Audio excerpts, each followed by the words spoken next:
주님의 십자가를 묵상하는 사순절을 저희가 보내고 있습니다. 어느덧 두 번째 주일을 맞았는데요. 이번 사순절에는 단순히 절기를 기억하는 것으로 끝나지 않고 구체적으로 순종했으면 좋겠다라는 마음을 주셨습니다. 그 적용점 가운데 하나가 바로 오늘 본문의 구제입니다. 이 구제를 통해서 우리 안에 그 하나님이 주시는 마음들로 우리의 삶에 그 구제의 삶이 일어나기를 소망하는데요. 이 구제를 보기 위해서는 앞서 마태복음 5장 그 후반절에 있는 말씀을 먼저 이해할 필요가 있습니다. 5장 후반절에 어떤 말씀이 있냐면 주님의 제자들과 그리고 당시의 서기관들, 바리새인들, 종교 지도자들에 대한 그 주님의 가르침이 있는데요. 주님을 따르는 이들은 지금의 종교 지도자들과 같은 그런 구제를 하면 안 된다라는 겁니다. 마태복음 5장 48절입니다. 그러므로 하늘에 계신 너희 아버지의 온전하심과 같이 너희도 온전하라. 그러니까 지금 당시에 그 종교 지도자들의 구제가요 온전하지 않다라는 겁니다. 그래서 제자들에게 온전함을 가져라라고 말씀하셨는데요. 이 온전함은 하나님의 성품을 닮아가는 전인격적인 성숙을 의미합니다. 그 과정의 첫 번째가 뭐라고요? 구제라는 겁니다. 그 다음에 주님께서 기도와 금식에 대해서 말씀합니다. 근데 사실 저는 이 부분이 참 놀랍습니다. 우리가 믿음으로 전인격적인 성숙을 가졌을 때에 기도와 금식이 먼저일 것 같지 않습니까? 그런데 주님은요, 구제가 먼저다라는 겁니다. 이 구제가 주님의 지신 십자가와 가장 닮았기 때문이 아니겠습니까? 이 구제의 의미를 알고요, 26년 이 사순절에 함께 도전해 보기를 원합니다. 우리 1절 말씀 함께 읽겠습니다. 시작. 사람에게 보이려고 그들 앞에서 너희 의를 행하지 않도록 주의하라. 그리하지 아니하면 하늘에 계신 너희 아버지께 상을 받지 못하느니라. 자, 주님께서 너희의 의를 행하지 않도록 주의하라라고 말씀합니다. 여기에서 의라는 것은요, 단순히 착함, 선행을 말하는 것이 아닙니다. 여기서 의는 하나님과 맺은 언약에 충실한 삶, 즉 하나님의 백성으로서 마땅히 드러나야 될 존재의 태도를 가리킵니다. 자, 그 모습이 어떤 거라고요? 하반절 말씀입니다. 사람에게 보이려고 그들 앞에서 너희 의를 행하지 않도록 주의하라. 사람에게 보이지 말라라고 말씀합니다. 자, 그런데요, 바로 앞에 마태복음 5장 16절을 보면요, 이렇게 말씀합니다. 이같이 너희 빛이 사람 앞에 비치게 하여 그들로 너희 착한 행실을 보고 하늘에 계신 너희 아버지께 영광을 돌리게 하라. 여러분, 이 말씀을 보면요, 보이게 하라라고 얘기합니다. 자, 근데 오늘 본문에서는요, 보이려고 하지 말라라고 얘기합니다. 성경의 모순입니까? 그렇지 않습니다. 문제는 뭐냐면요, 드러남이 아니라 동기를 말하는 겁니다. 자, 1절 다시 보면요, 사람에게 보이려고 했죠. 이 보이려고, 이 헬라가 아주 흥미롭습니다. 어떤 단어에서 파생된 단어냐면요, 극장이란 단어에서 이 보이려고 하는 단어가 파생되었습니다. 그래서 유진 피터슨 메시지 성경을 보면 아주 잘 번역을 해놨습니다. 보겠습니다. 너희가 선한 일을 하려고 할 때에 그것이 연극이 되지 않도록 특히 조심하여라. 그것이 멋진 연극이 될 수 있을지는 몰라도, 우리 하반절 같이 한번 읽어볼까요? 너희를 지으신 하나님은 박수를 보내지 않으실 것이다. 여러분, 무엇을 말합니까? 구제가 주님의 마음이 아니라 사람들에게 인정받고 박수 받는 그것으로, 연극으로 변질되었다는 겁니다. 이 말씀은 당시의 성전이 어떻다라는 겁니까? 성전이 극장이 되었다라는 거예요. 예배자가요, 배우가 됐다라는 거예요. 하나님 앞에 예배하는데 연극하고 있다라는 거예요. 그래서 주님께서 그것에 대해서 경고하신 말씀이죠. 사도 바울이 갈라디아서 6장 13절에 이렇게 말씀합니다. 할례를 받은 그들이라도 스스로 율법을 지키지 아니하고 너희에게 할례를 받게 하려 하는 것은 그들이 너희의 육체로 자랑하려 함이라. 그럼 겉으로는 예배한대요. 겉으로는 율법을 말하고요. 우리는 할례 받은 하나님 백성이래요. 근데 실제 목적은 뭐라고요? 예배하지만 하나님의 영광이 아니라 자기 자랑이라는 거예요. 그래서 주님께서 무엇을 말씀하시는 겁니까? 우리의 행위가 아니라 그 행위에 있는 그 중심된 동기를 보신다라고 말씀하시는 것이죠. 자, 그래서 2절은 이렇게 말씀합니다. 그러므로 구제할 때에 외식하는 자가 사람에게서 영광을 받으려고 회당과 거리에서 하는 것 같이 너희 앞에 나팔을 불지 말라. 진실로 너희에게 이르노니 그들은 자기 상을 이미 받았느니라. 2절 어떻게 시작합니까?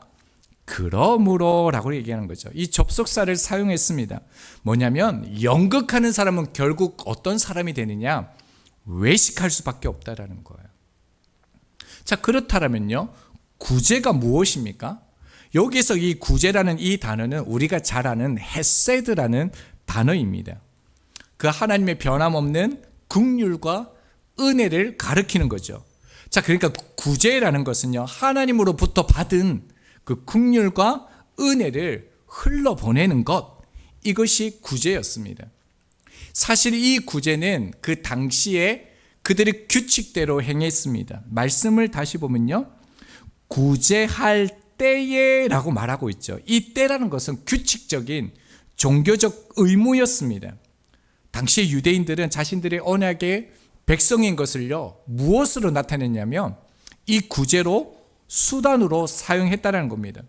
내가 얼마나 경건한 사람인지, 내가 얼마나 하나님을 사랑하는지 그 표시가 뭐라고요? 이 구제였다라는 거예요. 그런데 하나님은 그들의 구제를 외식이다라고 말하는 것입니다. 무형의 내용을요, 영국으로 사람에게 보이려고, 사람에게 영광을 받으려고 그들이 하고 있다는 겁니다. 그들이 어떻게 한다고요? 회당이나 거리에서 남들이 다 보라는 듯이 나팔을 분다라는 거예요.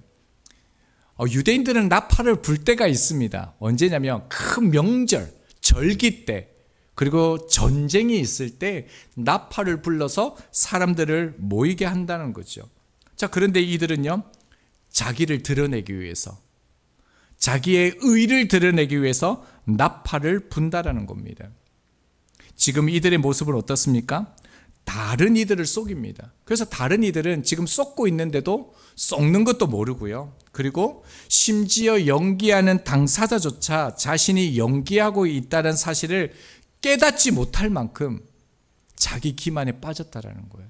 이것이 당시의 종교 지도자들이었다는 것이죠. 그래서 주님께서 이들을 향하여 뭐라고 말씀합니까? 하반절이요, 진실로 너희에게 이르노니 그들은 자기 상을 이미 받았다. 여러분, 받았다라는 거예요. 이 받았다라는 것은 당시에 상거래에서 쓰여지는 표현입니다. 영수증 발행 완료된 것, 그리고 거래 종료, 이런 겁니다. 이미 계산이 끝났다라는 거예요. 사람에게 보이려고 하는 칭찬이나 선행은요, 그 보상이 사람들에게 받는 걸로 끝났다라는 거예요. 하나님께 받을 게 없다라는 거예요. 자, 이 표현도, 이 말씀도 유진 피터슨 그 메시지 성경으로 제가 읽겠습니다. 남을 위해 무슨 일을 할 때에는 너희 자신이 주목받지 않도록 하여라. 분명 너희도 내가 영국 배우라고 부르는 이들의 행동을 보았을 것이다. 그들은 기도하며 큰 길을 무대로 알고는 누군가 자기를 보고 있으면 긍휼을 베풀고 사람들 앞에서 연극을 한다. 물론 그들은 박수를 받지만 그것이 전부다. 사람에게 보이려고 하는 그 모든 봉사와 구제는 뭐라는 겁니까? 하나님께 받을 것이 없는 영수증이라는 것이에요. 여러분, 그리스도인은 이 땅에 약하고 가난한 자들 앞에서 책임이 분명히 있습니다. 여러분, 구제는 선택사항이 아닙니다. 예외가 없습니다. 모든 그리스도인들이 마땅히 살아야 할 신앙의 열매입니다. 은혜를 받은 사람은요, 그 은혜를 반드시 흘러보내는 통로가 되어야 합니다. 당시 유대인들은 체계적으로 이 구제를 행했습니다. 우리가 사도행전에서 초대교회를 볼 때 우리가 보았는데, 하나는 정기 구호가 있었죠. 광주리 기금입니다. 어려운 사람들, 먹고 사는 것이 힘든 사람들을 매주 금요일 날 만나가지고 일주일째 그 음식을 그들에게 제공했습니다. 그뿐만이 아니에요. 긴급 상황을 위해서 쟁반기금도 그들이 준비했습니다. 갑자기 위험한 일, 갑자기 어려워졌을 때 그들을 즉시 도울 수 있는 그런 기금 또한 준비했습니다. 자, 중요한 것은요, 예수님을 알지 못하는 공동체, 사회도 이 정도의 책임을 가지고 있었다라는 거예요. 사회에 대해서, 약하고 가난한 자들에 대해서 그들이 의무감을 가지고 행했다라는 겁니다.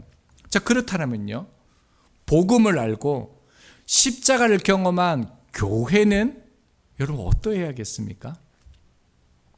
사도행전에서 우리가 보았던 것처럼 초대교회 성도들은 넉넉했기 때문에 나눈 사람들이 아니었습니다. 오히려 적게 가졌지만 많이 드렸습니다. 여러분, 그에 비해서 현대교회는 여러분 어떻다고 생각합니까?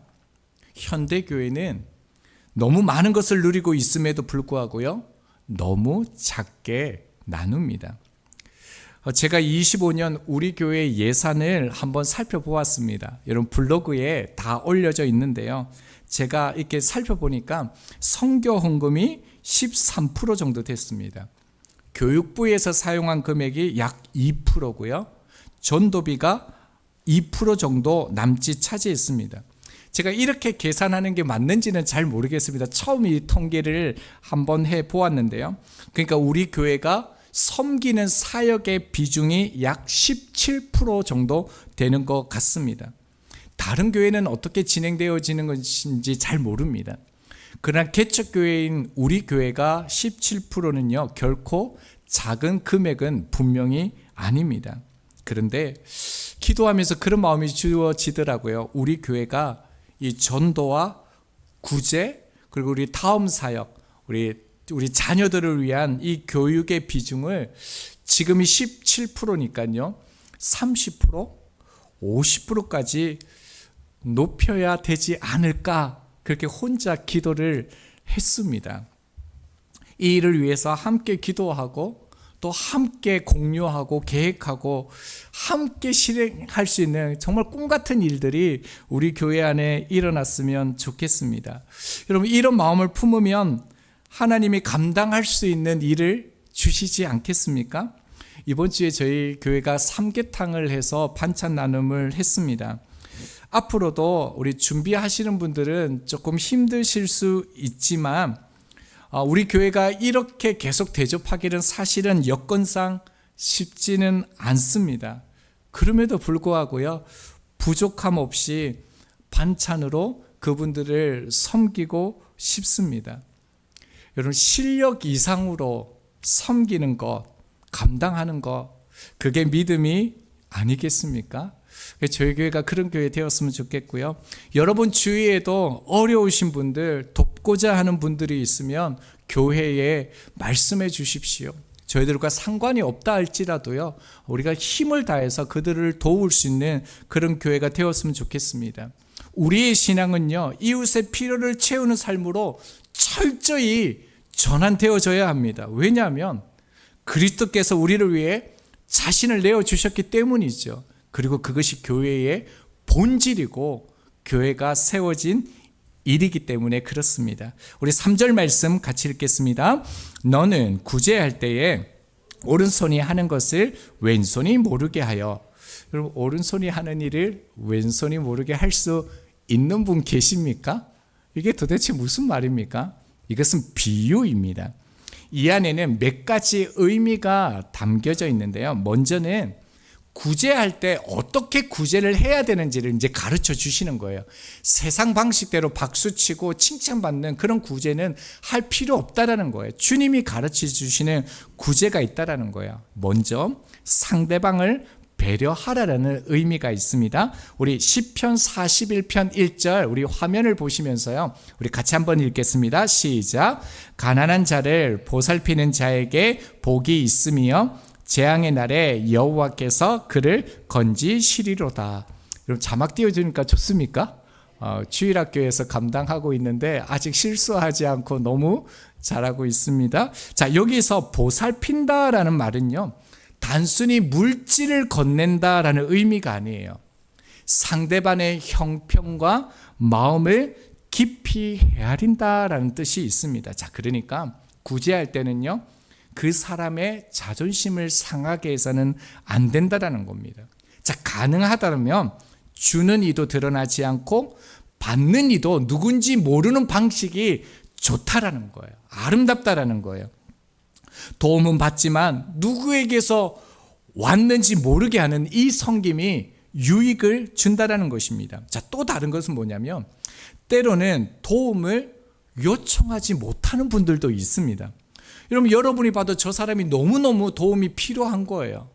반드시 구제가 필요한 거예요. 그런데 말을 못하는 거예요. 어떤 마음의 그 부담감 때문에 손을 내밀지 못하는 그런 경우들이 있잖아요. 자, 그럴 때는 어떻게 해야 된다고요? 그런 상대방이 부끄러움이 되기 전에 먼저 손을 내미는 그런 복음적인 배려도 필요한다라는 겁니다.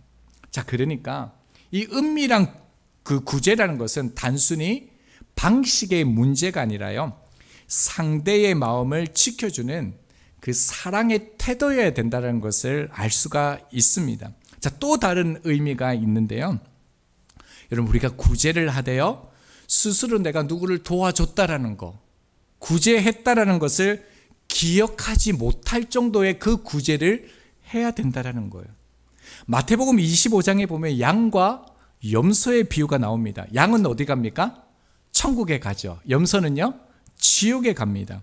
자, 그런데 주님께서 이 양들에게 뭐라고 말씀하시냐면, 너희는 내가 줄일 때 먹였고 헐벗을 때 입혔고 병들었을 때 돌보았다라고 얘기하는 거예요. 근데 양들은 자기들이 그런 적이 없는 거예요. 그래서 이렇게 말씀합니다. 마태복음 25장 37절. 이에 의인들이 대답하여 이르되 주여, 우리가 어느 때에 주께서 줄인 것을 보고 음식을 대접하였으며 목마르신 것을 보고 마시게 하였나이까. 여러분, 지금 이들의 특징이 뭡니까? 자신이 구제했다는 것을 기억하지 못하는 거예요. 분명히 도와주었어요. 분명히 자기 것을 내어주었어요. 자, 그런데도 기억하지 못한다는 거예요. 이건 어떤 의미입니까? 상대를 향한 배려였다는 거예요. 그 구제를 자신의 자랑으로 여기지 않았다라는 거예요. 하나님의 것으로 여기고 기꺼이 그냥 흘러보내준 거예요. 그 이상의 의미가 없었다라는 거죠. 자, 그런데요, 반대로 주님께서 염소들에게도 얘기를 합니다. 뭐라고 얘기하냐면, 너희는 내가 줄일 때 먹이지 않았다라는 거예요. 헐벗을 때 입히지 않았다라는 거예요. 내가 병들었는데 너희가 돌보지 않았다라는 거예요. 자, 근데 염소들도 대답합니다. 어떻게 대답하냐면요, 마태복음 25장 44절입니다. 그들도 대답하여 이르되 주여, 우리가 어느 때에 주께서 줄이신 것이나 목마르신 것이나 나그네 되신 것이나 헐벗은 것이나 병드신 것이나 옥에 갇히신 것을 보고 공양하지 아니하였나이까. 여러분, 무슨 말입니까? 똑같죠. 자, 그런데요, 이 염소들은요, 구제를 하지 않았다라는 거예요. 여러분, 이들은요, 하지 않았기 때문에 기억하지 못한다라는 겁니다. 왜냐하면 이들의 삶은 애초에 타인의 그 필요에 관심이 없었기 때문에 그런 것이지요. 여러분, 결국 양과 염소, 천국과 지옥의 기준은 무엇입니까? 자신을 드러내지 않는 것이죠. 여러분, 그래서 구제의 최고의 기술은 무엇이냐면요, 내 이름은 남지 않고 그리스도만 남게 하는 것. 여러분, 이게 뭐라고요? 양이었다라는 거예요. 그 구제가 우리 가운데 필요하다라는 거예요. 앞으로 우리 교회가 계속적으로 구제를 넓혀갈 것입니다. 그런데 그때요, 절대로 교회 이름이 드러나면 안 된다는 거예요. 그리스도의 이름만 드러내게 하는 그 교회, 그 사람이요 양과 같은 사람이라는 것입니다. 그래서 구제의 결론을 이렇게 주님 말씀합니다. 우리 4절은 여러분들이 읽어주시겠습니까? 4절입니다. 시작.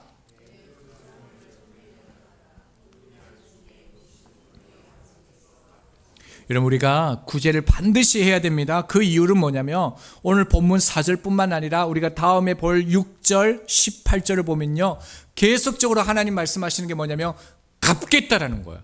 내가 반드시 갚는다라는 거예요. 절대로 잊지 않는다라는 거예요. 그래서 잠언 19장 17절에도 이렇게 말씀합니다. 가난한 자를 불쌍히 여기는 것은 여호와께 구워 드리는 것이니 그의 선행을 그에게 갚아 주시리라. 하나님 말씀입니다. 하나님께서 반드시 타인을 위해서 섬기는 것은 자시하지 않겠다라는 거예요. 내가 반드시 갚아준다는 거예요. 자, 근데요, 어떤 사람들은 이걸 좀 삐딱하게 보면서 하나님께서 갚아주시니까 너희들 천국 때문에 구제하는 거 아니야, 이렇게 말을 하는 사람들이 많다라는 거예요. 너희들 구제하는 거 가식 아니냐, 이렇게 얘기합니다. 그렇지 않습니다. 아주 뛰어난 그 변증학자죠, C.S. 루이스가 그의 책 영광의 무게에서 이렇게 말했습니다. 보상은 사랑에 따라오는 자연스러운 결과입니다. 어떤 사람이 지참금 때문에 결혼한다면 그는 보상에 눈먼 사람이라고 부를 것입니다. 여러분, 지참금, 축의금 때문에 결혼한 사람이 있습니까? 그렇지 않잖아요. 그러면서 이렇게 얘기합니다. 그러나 결혼은 진정한 사랑에 부어지는 합당한 보상입니다. 그러므로 누가 결혼을 열망한다고 해서 그가 보상의 눈이 멀었다라고 이야기할 수 없다라는 거예요. 그냥 그건 따라온다라는 것입니다. 그래서 우리가 하나님을 향하여 하나님 사랑하기 때문에 하나님 주신 것 때문에 나누면요, 하나님께서 그것에 대해서 당연히 갚아준다는 것입니다. 자, 하나님께서 갚아주시는 것은 굉장히 많습니다. 그 중에 하나는 무엇이냐면요, 우리가 드리는 그 작은 것들을 통해서 굶주린 이가 배부르게 되는 거죠. 헐벗은 이가 옷을 입게 되고요, 병든 이가 회복되어지고 억눌린 이가 자유를 얻게 되어지는 그 기쁨, 여러분, 그 기쁨을 우리 가운데 주신다는 거예요. 여러분, 이 기쁨이 어떤 기쁨인지 아십니까? 자, 하반절의 말씀을 중반절부터 보면요, 은밀한 중에 보시는 너희 아버지께서라고 얘기합니다. 자, 이 의미가 뭘까요? 이게 결론적인 말씀인데요, 창세기 16장을 보면 그 아브라함이 이삭이 태어나자 문제가 좀 생기죠. 여종 하갈을 통해서 얻었던 이스마엘과 그 대립이 좀 생깁니다. 이스마엘이 이삭을 괴롭히게 되어집니다. 그래서 이 하갈과 이스마엘이 집에서 쫓겨남을 당하게 되어지는데, 하갈이 광야에서 음식이 다 떨어집니다. 먹을 것이 없습니다. 물도 이제 떨어져 가지고 마지막 그 죽을 위기에서 펑펑 서럽게 우는 장면이 나와요. 자, 그때 하나님께서 찾아와 주셔서 약속하십니다. 위로해 주십니다. 하나님께서 채워주시거든요. 그때 하갈이 이렇게 말합니다. 우리 같이 창세기 16장 13절 말씀을 같이 한번 읽도록 하겠습니다. 우리 창세기 16장 13절 시작. 하갈이 자기에게 이르신 여호와의 이름을 나를 살피시는 하나님이라 하였으니 이는 내가 어떻게 여겨서 나를 살피시는 하나님을 배없는고 함이라. 여러분, 지금 하갈이 아무도 없습니다. 아무도 나를 도울 수 있는 그런 상황과 사람도 없습니다. 자, 그런데 뭐라고 얘기합니까? 나 같은 자를 하나님이 살피시는가? 라고 얘기합니다. 그러면서 하갈이 고백하는 게 뭐예요? 세상에 하나님이 나를 보고 계셨구나. 그 광야 가운데서, 그 죽음 앞에서 깨닫게 되어지죠. 하갈이 이 말씀에서 고백했던 나를 살피시는 하나님, 이 히브리어로 뭐냐면요, 엘로히라는 단어입니다. 본문에요, 은밀한 중에 보시는 하나님과 같은 의미입니다. 여러분, 이제 집중해서 여러분 경청해 주시기 바랍니다. 여러분, 하나님께서 왜 우리에게 그토록이요 이 구제를 강조하시는가? 예외 없이 반드시 이 구제를 해야만 하는가? 이 말씀 속에 담겨져 있습니다. 여러분, 구제가 누구로부터 시작된 것입니까? 이미 은밀한 중에 구제하시는 분이 여러분 누구십니까? 하나님이시죠. 여러분, 하나님은 아무도 도울 수 없는 죽음 앞에 있는 나를 보시고 하나님이 어떻게 하셨다고요? 이미 은밀한 중에 하나님께서 나를 구제해 오고 계셨던 것입니다. 그래서 요한복음 3장 16절입니다. 하나님이 세상을 이처럼 사랑하사 독생자를 주셨으니 이는 그를 믿는 자마다 멸망하지 않고 영생을 얻게 하려 함이라. 여러분, 성경에서 구제, 봉사 이런 단어는요, 사랑과 이꼴입니다. 다르지 않습니다. 그래서 구제, 사랑 이렇게 보셔도 됩니다. 여러분, 구제는요, 사랑은요, 인간이 먼저 시작한 게 아닙니다. 여러분, 구제는요, 하나님이 먼저 시작하신 것입니다. 우리가 죄로 죽어 있었을 때, 우리가 하나님을 찾지 않았을 때 하나님께서 먼저 우리를 향하여 행동하신 것이죠. 여러분, 그러므로요, 구제는 무엇입니까? 그 하나님과 우리가 하나가 되어져 가는 행위라는 겁니다. 여러분, 구제를 통해서 우리는 하나님의 사랑을 전하지만요, 동시에 어떻게 되어집니까? 그 하나님의 사랑을 깊이 경험하는 통로가 되어진다는 것이죠. 그래서 여러분, 구제하지 않으면요, 사랑하지 않으면 주님과 하나 될 수가 없다라는 거예요. 우리를 구제하신 그 하나님을 만날 수 없다라는 거예요. 그래서 오늘 본문 1절과 2절은요, 너희 이렇게 얘기를 해요. 근데 3절에는 뭐라고 얘기합니까? 너는 이렇게 얘기하는 거예요. 반드시 그리스도를 따르는 너는 이 구제의 삶을 이렇게 살아야 된다는 겁니다. 여러분, 가장 깊은 구제는요, 물질을 넘어서 우리 존재 자체가 누군가에게 선물이 되는 것입니다. 찬송가 149장 4절에 이렇게 고백합니다. 온 세상 만물 다 가져도 주 은혜 못 다 갚겠네. 놀라운 사랑받은 나 몸으로 재물 삼겠네. 우리의 몸으로 선물 되겠다라는 이 찬송가 고백 아닙니까? 사실 제가 계속해서 강해하던 이 본문을 멈추고 오늘 말씀을 선택한 이유가 있습니다. 다음 주 7일이면 우리 사랑하는 혜란이가 주님 품에 안긴 지 1년이 되는 날입니다. 혜란이는 예수님을 믿고요, 자기 몸으로, 자기 삶으로 우리를 섬겼습니다. 우리 교회를 섬겼습니다. 무엇보다 혜란이를 통해서 어머님이 신앙생활을 시작하셨습니다. 하나님이 우리를 얼마나 사랑하는지를 우리가 어떻게 경험할 수 있었습니까? 혜란이의 존재를 통해서, 혜란이의 선물과 같은 그 인생을 통해서 하나님이 우리를 얼마나 사랑하는지 우리가 경험할 수 있었습니다. 혜란이 존재 자체가 구제였고요, 우리의 위로였고 선물이었습니다. 혜란이는 지금 우리와 함께 하지 않고 주님 품 안에 있지만 우리 안에서 계속해서 사랑과 믿음의 씨앗으로 자라고 있습니다. 이제 저희들도요, 이처럼 놀라운 그 사랑을 혜란이를 통해서도 우리 가운데 부어주셨는데, 누군가에게 선물 같은 인생으로 우리의 남은 삶을 살아갈 수 있기를 소망합니다. 누군가의 기억 속에서 위로로 남고요, 사랑으로 남고, 다시 일어선 그 힘으로 살게 했던 그 사람으로 혜란이처럼 우리도 누군가에게 기억되면 좋겠습니다. 여러분, 구제는 생명을 놓습니다. 여러분, 앞으로 우리 교회가 이 일을 열심히 하려고 합니다. 그래서 다음 주에 저희들이 여러 전도 비품을 교회에 비치해 두겠습니다. 돈 안 내셔도 됩니다. 여러분, 생각나는 분 있으면 자유롭게 가져다 주십시오. 마음껏 나눠 주십시오. 우리 교회가 형편은 넉넉하지 않을지라도 사랑만큼은 부족하지 않는 우리 공동체 부활 소망교회가 되었으면 좋겠습니다.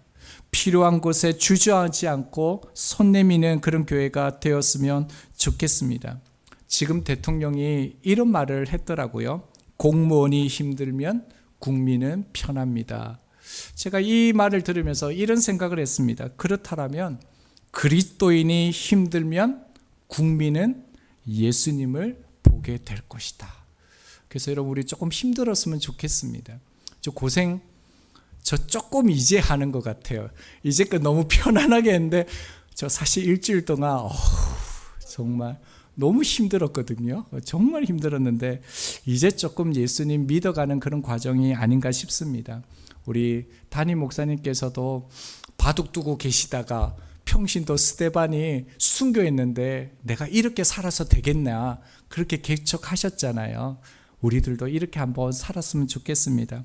그래서 신앙의 마지막이 허무하지 않도록 정말로 말씀 붙들고 그리스도 안에서 그 하나님께서 주신 그 사랑 붙들고 함께 열정적으로 우리 헤라니처럼 선물과 같은 그런 인생을 살아가는 저희들이 되기를 소망합니다.